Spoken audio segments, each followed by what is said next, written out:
Christmas Eve was supposed to feel warm, soft lights, familiar faces, a sense of belonging. Instead, it felt like walking into a courtroom where I had already been declared guilty. I tightened my grip on the steering wheel as my car rolled slowly up the curved driveway of my parents' estate. The house stood tall, brick walls, white columns, perfectly trimmed hedges, everything polished to impress outsiders. To anyone passing by, it screamed legacy, success, respect. To me, it felt like a battlefield. My daughter Lily sat quietly in the back seat, her feet swinging slightly above the floor mat. She was 7, too young to understand why my chest felt tight, too innocent to know why my jaw was clenched. "Mommy," she whispered softly, pressing her face to the window. "The lights are so pretty." They were, golden lights wrapped around the pillars, a massive tree glowing through the windows. Everything looked like a holiday postcard. I forced a smile. "They are, baby." Lily was wearing her favorite red dress, the one she had insisted on wearing for Grandpa's house. Her hair was neatly braided, tiny gold clips holding back loose strands.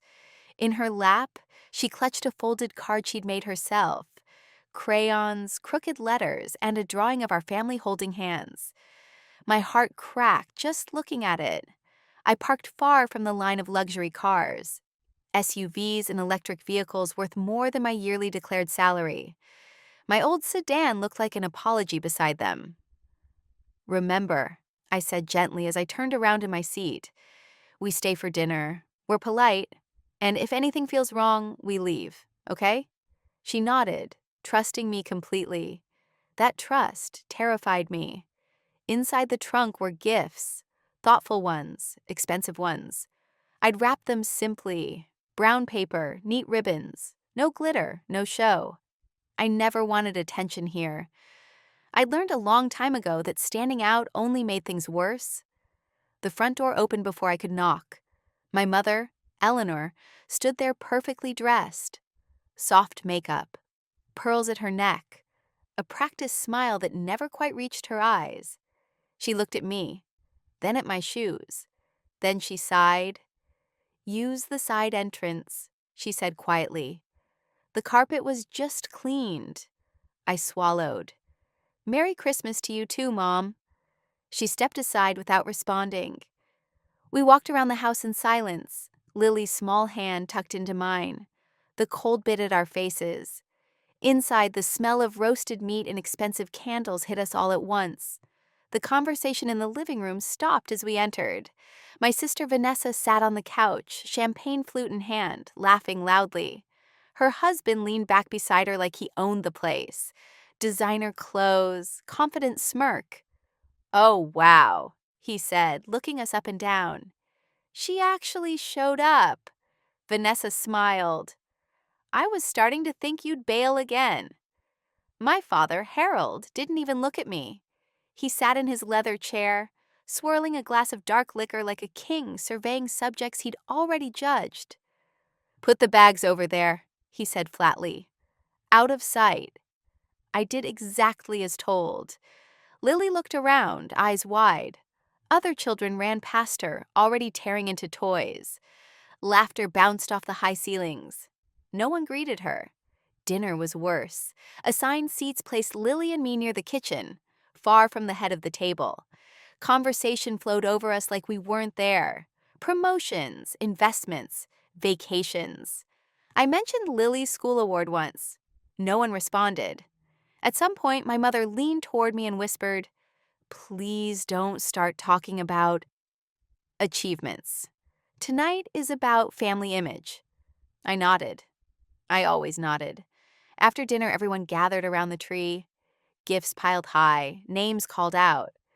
Lily sat perfectly still, hands folded in her lap. She didn't ask.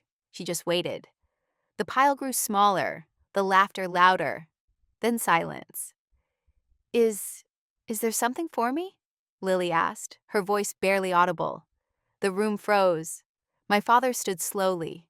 He walked toward the tree, picked up a small box, then paused. "This family has standards," he said. "Traditions." My stomach dropped. "We reward proper values," he continued. "Children born the right way, into marriage, into honor." He looked directly at my daughter. "And we do not reward sin." Then he turned and dropped the box into the trash. The sound was final. Metal, plastic, finality. Lily didn't scream. She didn't cry out. She just folded into herself, tears sliding silently down her cheeks. Something inside me went numb. My sister laughed awkwardly. "Dad's old school," she said. "You know how he is." My mother looked away. I stood up. "Enough," I said quietly. My voice didn't shake. I took Lily's hand. "We're leaving." My father scoffed, dramatic as always. I turned back once. "You keep your traditions," I said, "and keep my name out of your mouths." As we walked out into the cold night, Lily whispered, "Mommy, did I do something wrong?" I knelt down, wiping her face.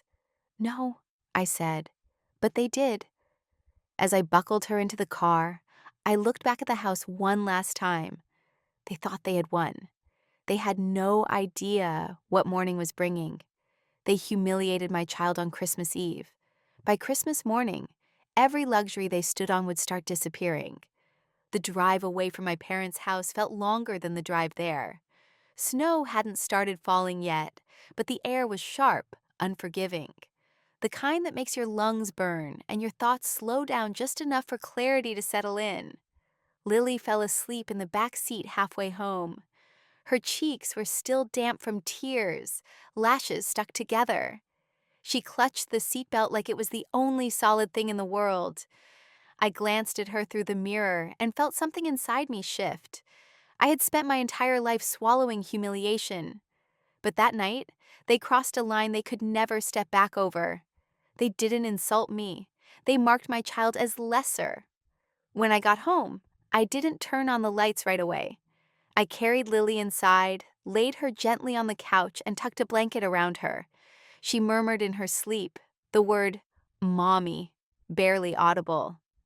I sat on the floor beside her, and for the first time in years, I cried. Not loud, not dramatic, just silent tears spilling down my face as the weight of everything I had tolerated pressed down all at once.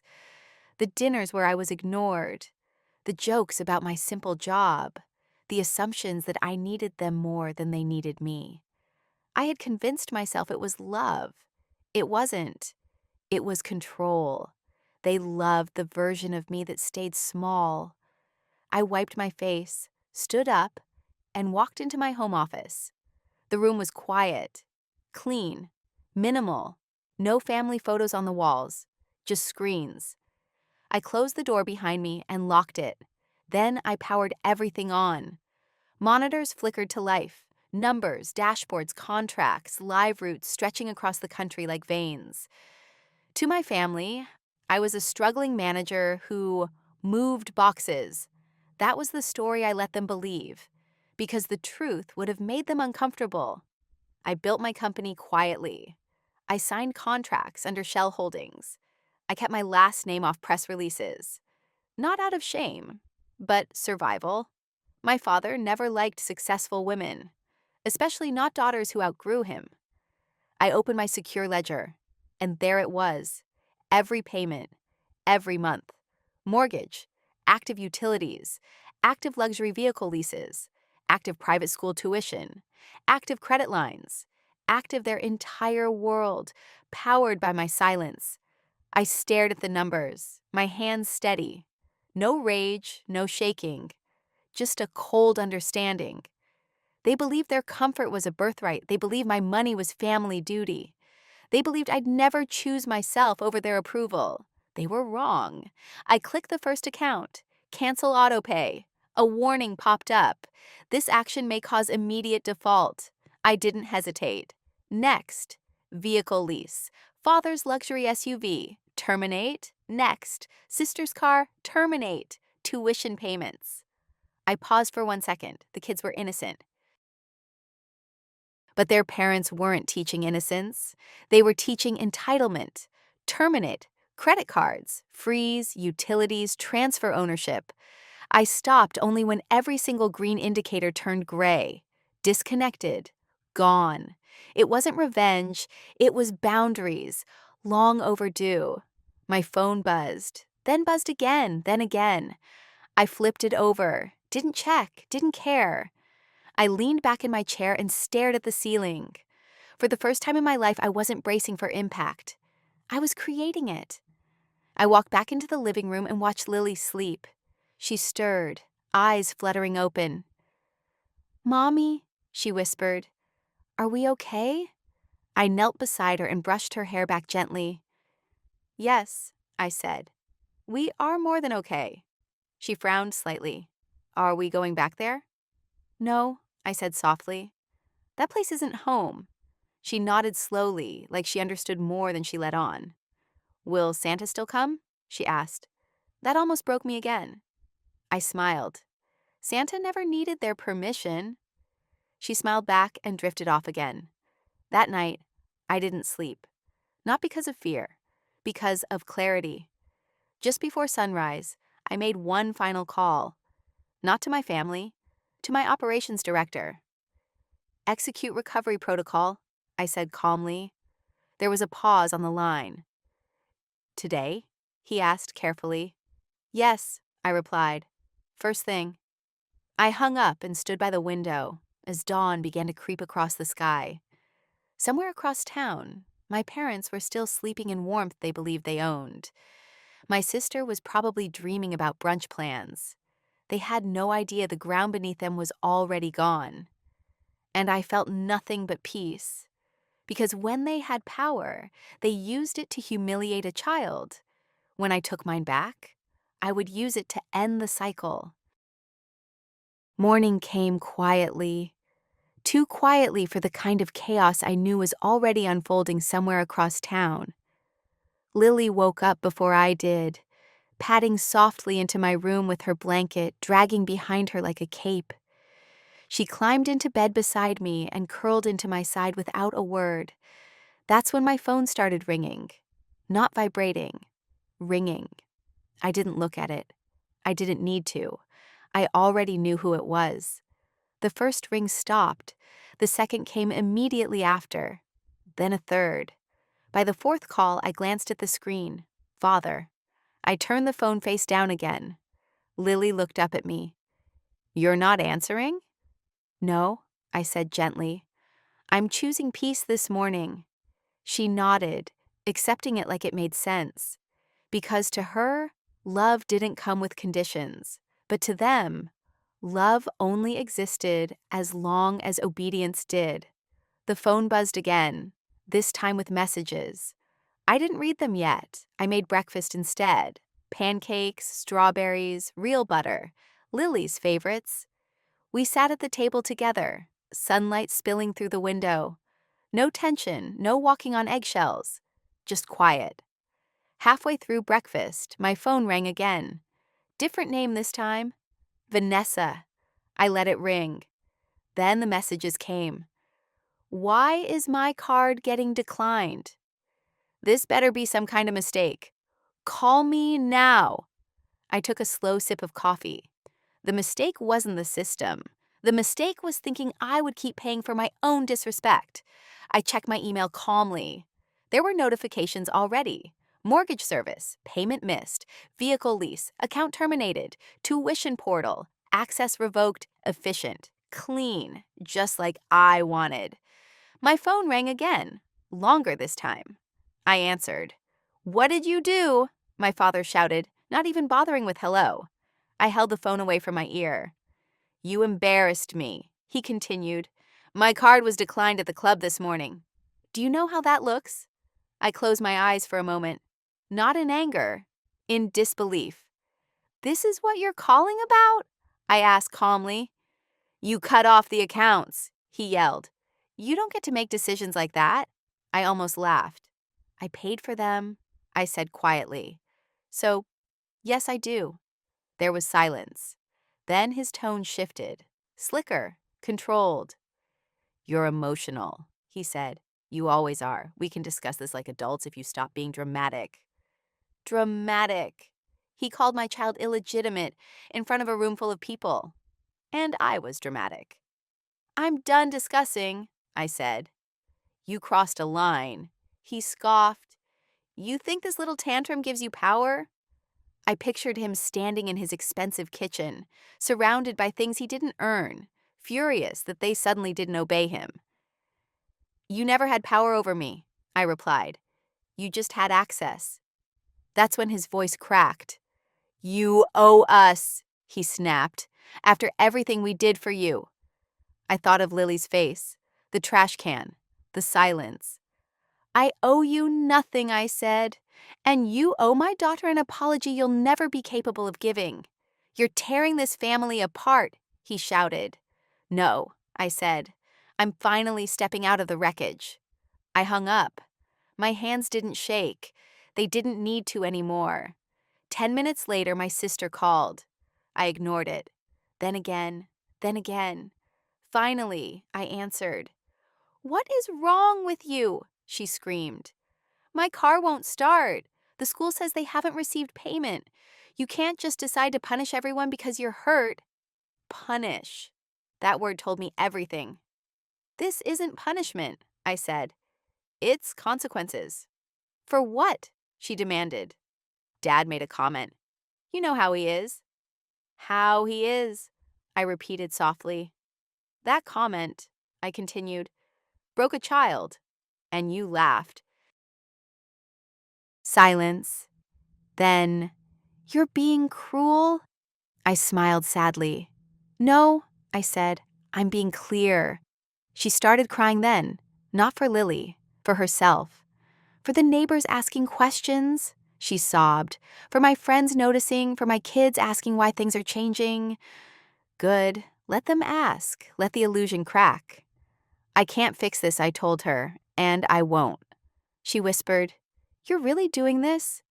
Yes, I said, I really am. I ended the call. Lily looked up from her coloring book.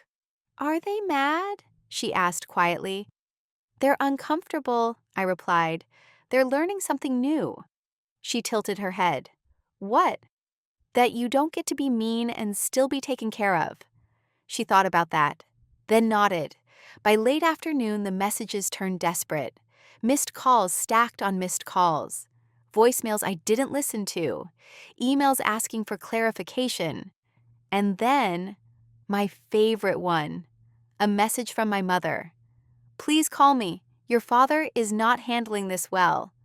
Of course he wasn't, because power looks different when it's no longer yours. I didn't reply. Instead, I made another call, not to family, to legal. I want everything documented, I said calmly.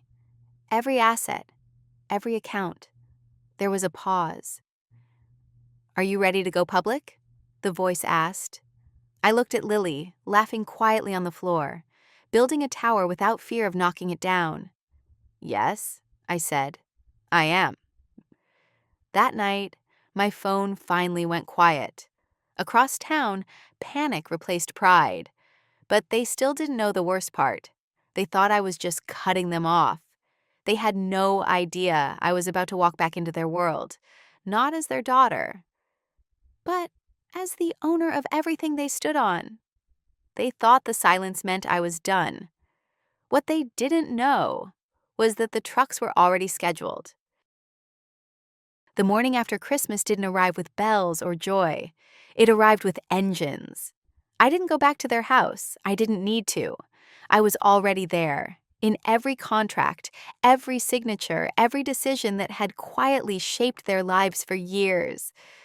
Lily sat at the kitchen table eating cereal, humming softly to herself, when my phone buzzed again.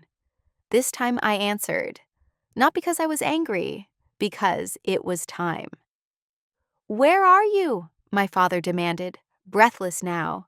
Not loud, not confident, breathless. There are men outside. I pictured it instantly. The long driveway, the manicured hedges, the illusion of permanence. What kind of men? I asked calmly. Trucks, he said. Big ones, They're blocking the driveway. Neighbors are watching. I closed my eyes, not in regret, in release. They're early, I said. What do you mean early? He snapped. I didn't authorize this. I didn't schedule anything. You need to fix this now. Fix. He still thought I was his assistant. Dad, I said quietly, you asked for help? This is help. His breathing grew uneven. Where are you? He repeated. At home, I said, with my daughter. A pause. Then rage, trying desperately to reclaim its place. You did this to humiliate me, he hissed. No, I replied. You humiliated yourself. I heard shouting in the background. A man's voice, professional, steady. Then footsteps. They're asking for papers, my father said. They're saying the vehicles don't belong to us. I smiled faintly. Because that was true. I'd leased them through my company years ago. Under an agreement he never bothered to read. To him, gifts were ownership. To me, they were leverage. Read what they give you, I said. Don't play games with me, he snapped. This isn't funny. I know, I said softly. I cried yesterday. Silence. Then my mother's voice, shrill, frightened. Why are they touching the car? She cried. That's our car. I imagined her standing in her robe, hair undone, panic creeping through the cracks of her perfect image. They can't do this on Christmas week, she screamed. They can, I said evenly. And they are. My father's voice broke for the first time. You're doing this over one comment? I swallowed. No, I said. I'm doing this because you never stopped. He tried again, this time softer. You know I didn't mean it like that. I saw Lily, coloring quietly beside me. She heard it exactly the way it was said, I replied. And you never apologized. Across the line, I heard doors opening, metal clanking, chains tightening. People are filming, my sister screamed somewhere in the background. This is a nightmare. Good, let the truth finally have an audience. You need to come here, my father said urgently. People will listen to you. You can explain. I laughed, not sharply, sadly. No, I said. I spent my whole life explaining myself to people who never listened. I ended the call. Minutes later, the texts started pouring in. Photos, videos, neighbors recording, cars being loaded, trucks lining the street. Someone had commented online already. Isn't that the Williams house? Didn't they always act rich? Why are there repo trucks? The perfect image was unraveling, thread by thread. I received one more call, a different number, legal. Everything is proceeding smoothly, the voice said. But there's an issue. I leaned back in my chair. What issue? Your brother-in-law, they said. He attempted to access company funds this morning. A large amount. My chest tightened, not with fear, with clarity. He never knew when to stop, I murmured. We froze the transaction, they continued, but it triggered an audit. Of course it did, because greed always leaves fingerprints. Proceed, I said simply. I hung up and looked at Lily. Want to go outside? I asked. It's sunny, she smiled. Can we go to the park? Yes, I said. We can go anywhere we want. As we walked out, my phone buzzed again. A message from my sister. Please, they're taking everything. You've made your point, my point. I didn't reply, because this wasn't a point. It was a boundary drawn in steel. At the park, Lily ran freely, laughing, climbing, existing without fear of judgment. I sat on a bench, breathing in cold air and something sweeter. Freedom. Then my phone buzzed again. Another message from my father. Just 3 words. We didn't know. I closed my eyes. You never cared enough to ask, I thought, and that was the difference. That afternoon, I watched from a distance, through messages, through updates, through silence. They stood on the porch of a house they thought they owned, while the world watched it leave them. But the worst wasn't the trucks, or the neighbors, or the cameras. The worst was what came next. Because the audit didn't just stop money, it followed it, and where it went would take someone to jail. They thought losing the cars was the punishment. They had no idea the audit had just found something far worse. No, the call came while Lily was laughing on the swings. Her shoes kicked the air, pure joy, pure weightlessness. Every time she flew forward, she looked back at me like she needed to make sure I was still there. I was, always. My phone vibrated in my coat pocket. Once, then again. I answered without looking at the screen. "Ms. Carter," the voice said, calm and clipped, "we need to inform you of a serious development." I already knew.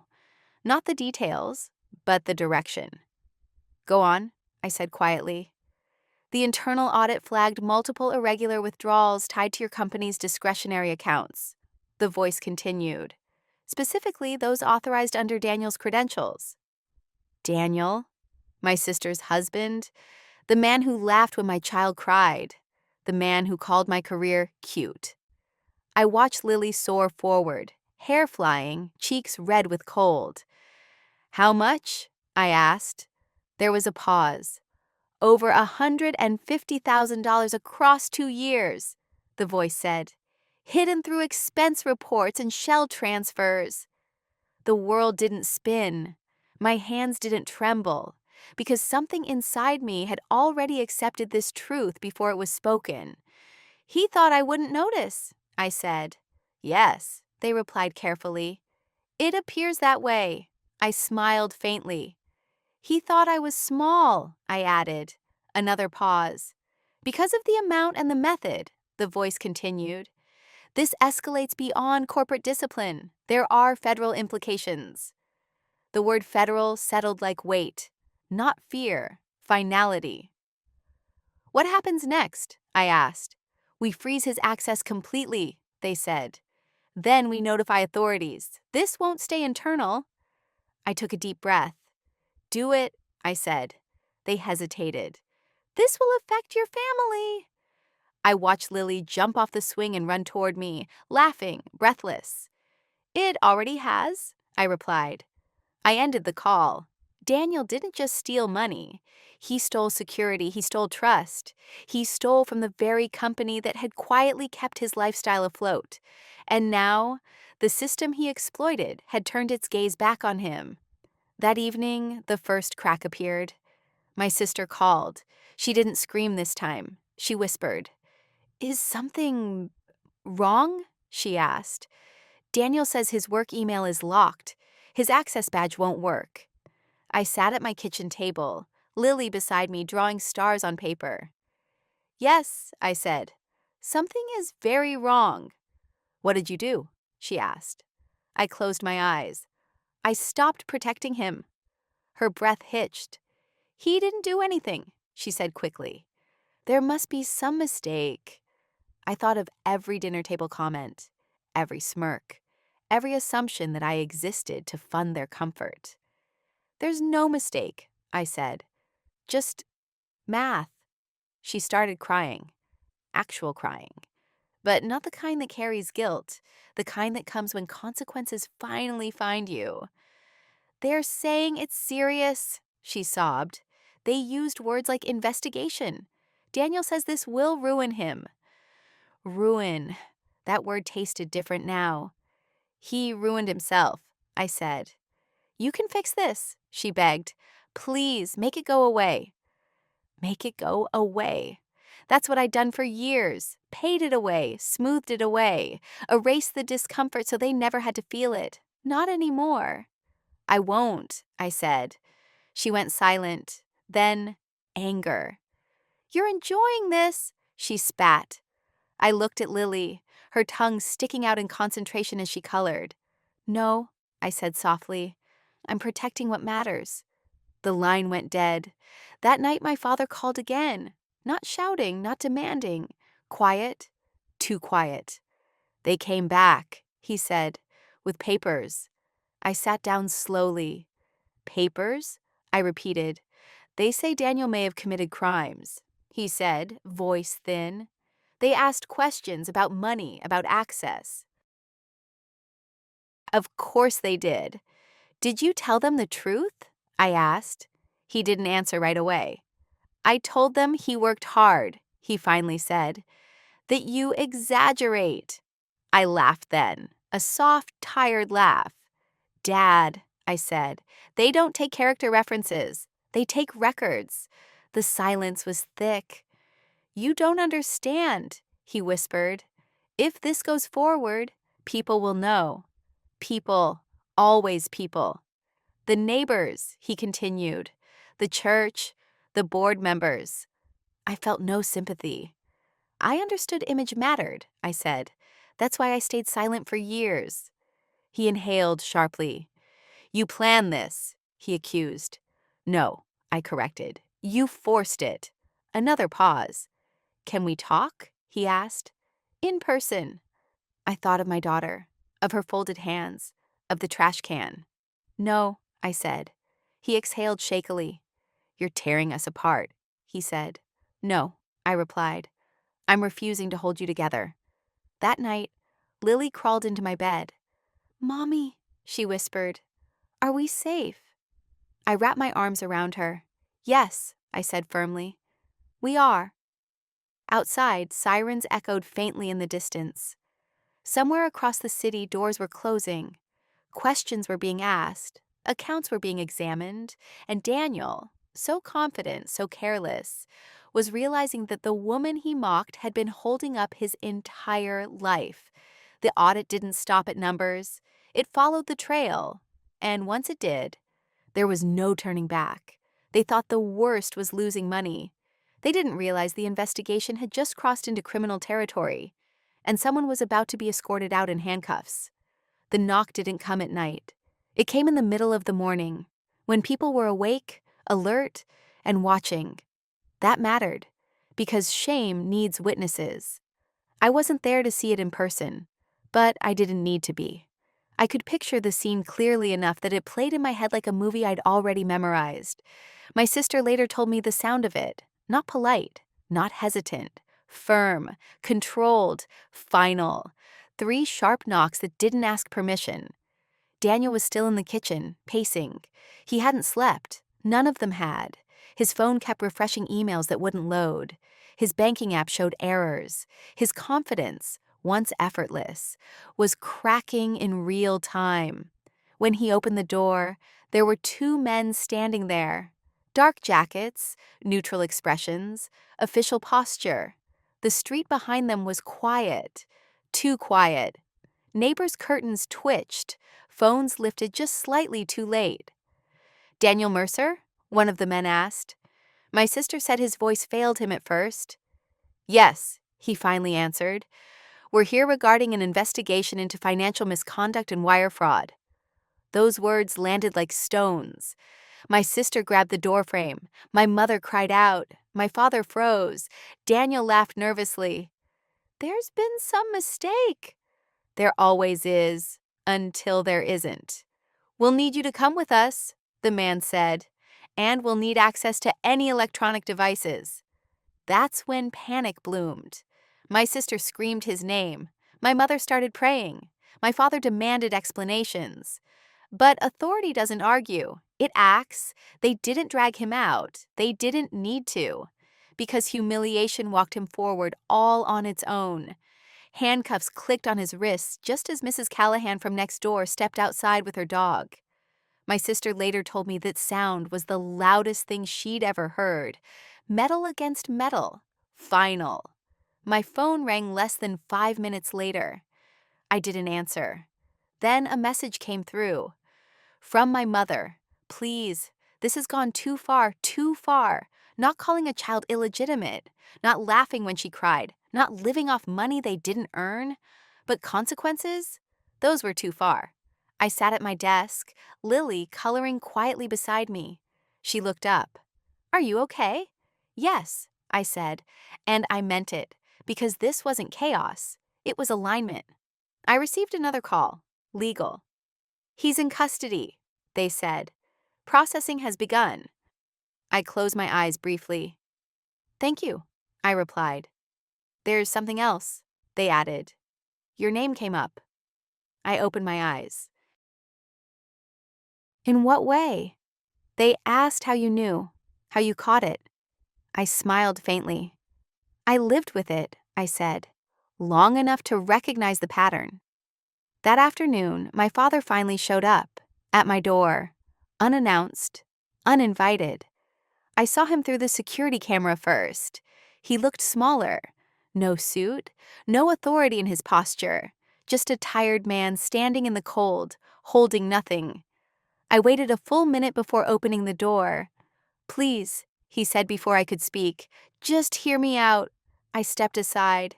He walked in slowly, eyes scanning the space like he was afraid to touch anything. This place, he murmured. It's nice. I said nothing. He sat down heavily. We didn't know, he said again, about the company, about everything. I know, I replied.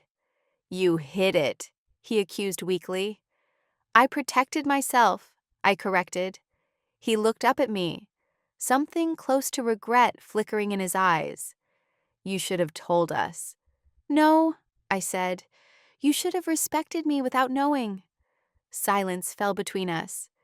They're saying Daniel could go to prison, he whispered. Yes, I said. My father's hands trembled. You could stop this, he said quietly. Say something. Tell them it was a misunderstanding. I leaned forward then. This, I said carefully, is the part you don't understand. He looked up. I don't control the law, I continued. I just stopped shielding him from it. He swallowed. You're really doing this, he said. I'm really done, I answered. From the hallway, Lily peeked in. She didn't speak. She just looked at him. He noticed her then. Really noticed. She didn't look afraid. She didn't look small. She looked protected. Something inside him broke. I'm sorry, he whispered. Not to me, to her. Lily tilted her head. For what? His eyes filled. For not being kind, he said. She considered that, then nodded. Okay. That was it. No forgiveness speech. No dramatic reconciliation. Just a child with clearer morals than the adults who raised her mother. When he left, my father didn't ask to hug me. He didn't ask to stay. He knew the door he'd closed years ago didn't open from this side anymore. That evening, my sister posted a vague message online, praying for our family during a difficult time. The comments weren't kind. Screenshots travel fast, and truth, faster. By nightfall, the story was everywhere it needed to be. No names mentioned publicly, no explanations given, just whispers. Reputations unravel in whispers. And the next morning, everything they'd built on appearances finally collapsed. The letter arrived before the sun fully rose. A thick envelope, cream paper, official stamps. It sat on their doorstep like a verdict no one could appeal. My mother told me later she knew what it was the moment she saw it. Not because she'd read it, but because denial had finally exhausted itself. The house was quiet that morning. Too quiet. No rushing, no phone calls, no pretending. Just the sound of paper shaking in her hands as she opened it. Notice of default. Notice to vacate. 30 days. That was all that stood between them and the street. My phone rang once. I didn't answer. Then again. I let it ring out. By the third call, I answered. Not because they deserved it, but because I needed closure.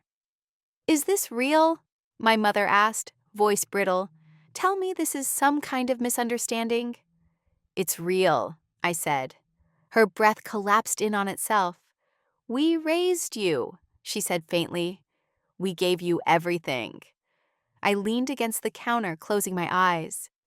You gave me judgment, I replied. I gave you shelter. She didn't deny it.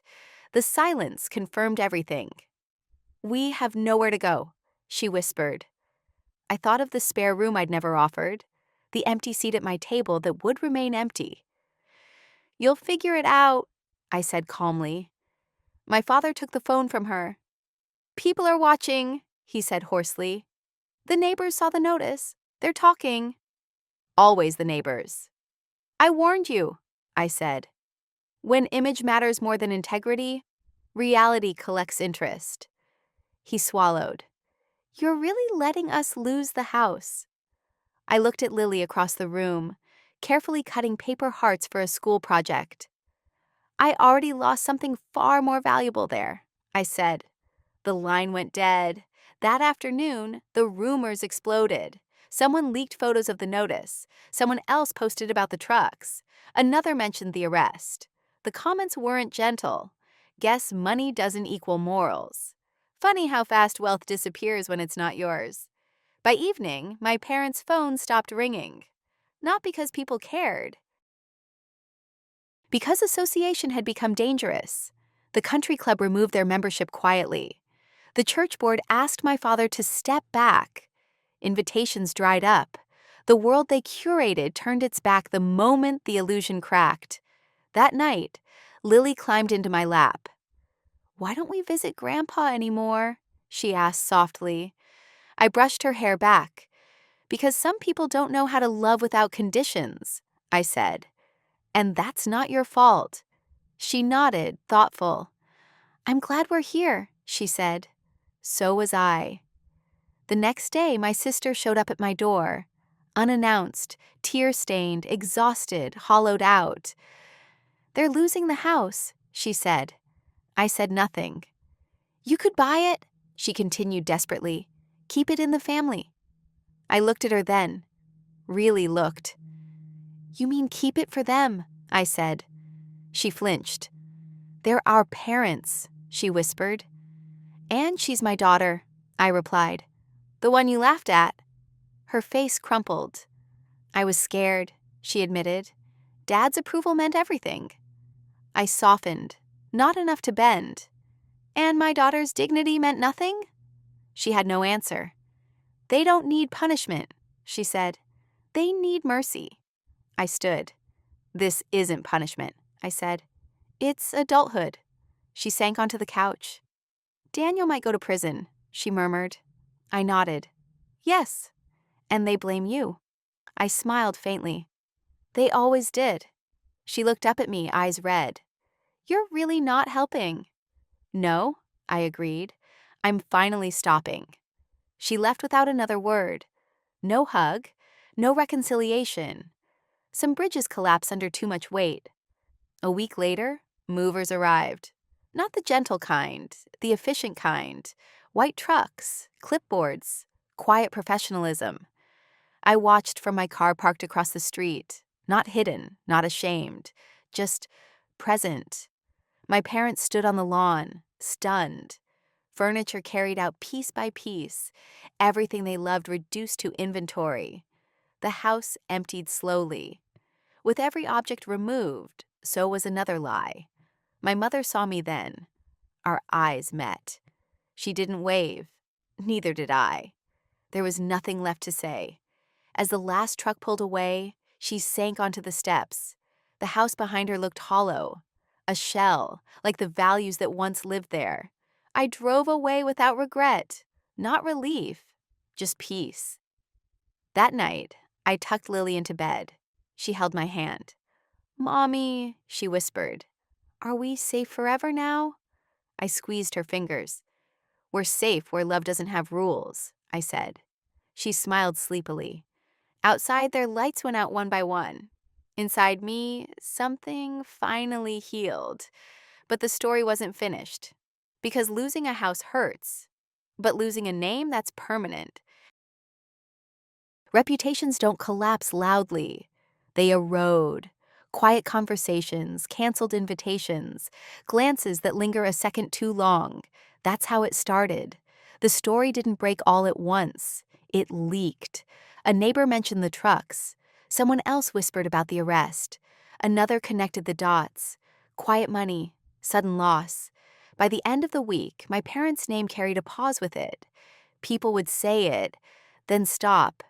as if finishing the sentence might stain them too. My father tried to fight it. He called old contacts, former allies, church members. They listened politely, then distanced themselves professionally. Given recent developments, that phrase followed him everywhere. My mother stopped leaving the house. She told my sister it felt like everyone could see through the walls. She wasn't wrong. Secrets don't stay secret once they lose protection. The school removed my niece and nephew quietly. Non-payment, they said. But children are observant. They hear whispers. They feel tension. They asked questions. And for the first time, my sister had no stories left to tell them. Daniel made bail 2 weeks later. He didn't come home, not because he couldn't, because the house no longer existed as a place of safety. He rented a small apartment under a different name. Pride doesn't survive public records. My father tried once more to regain control. He posted online a carefully worded message about family betrayal and misunderstood success. It backfired. People recognized the tone, the control, the lack of accountability. Comments appeared, not cruel, just honest.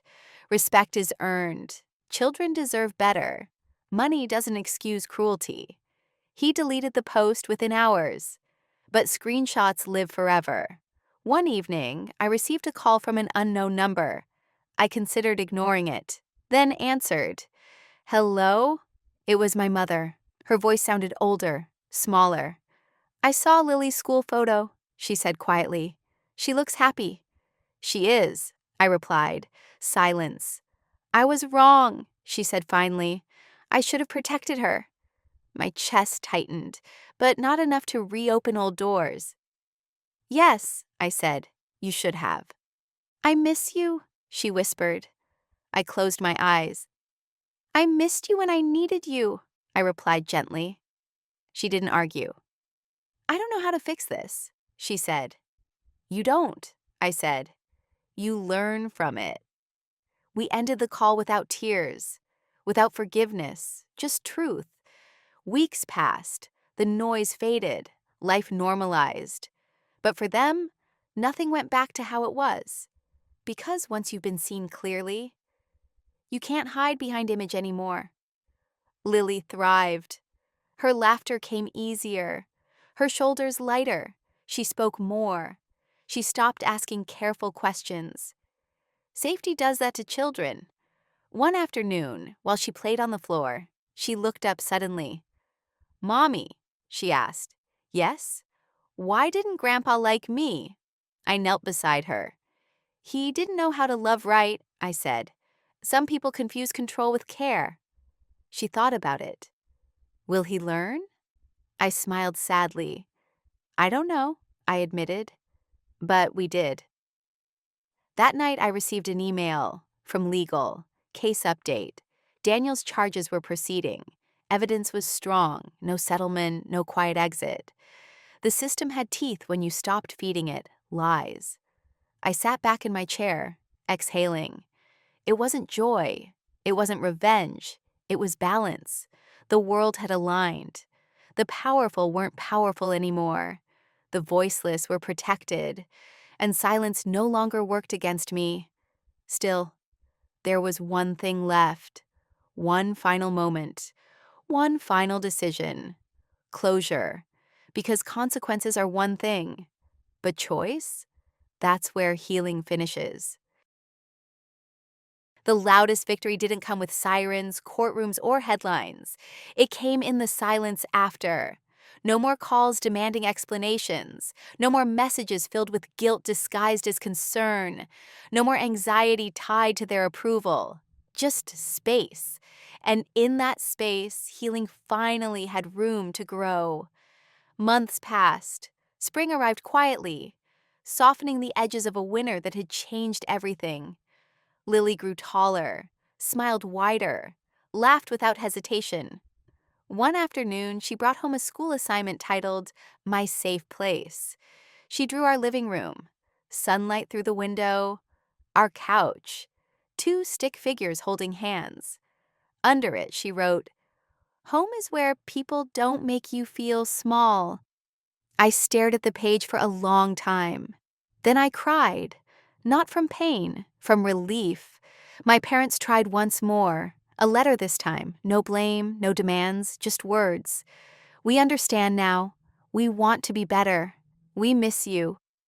I folded the letter carefully and placed it in a drawer. Not as a weapon, as a reminder. Understanding arrived after consequences. Too late to undo what mattered. I didn't reply. Not because I was cruel, but because boundaries lose meaning when they keep bending. Forgiveness doesn't require access. It requires distance. Daniel took a plea. No spectacle, no apology tour, just accountability. My sister moved away.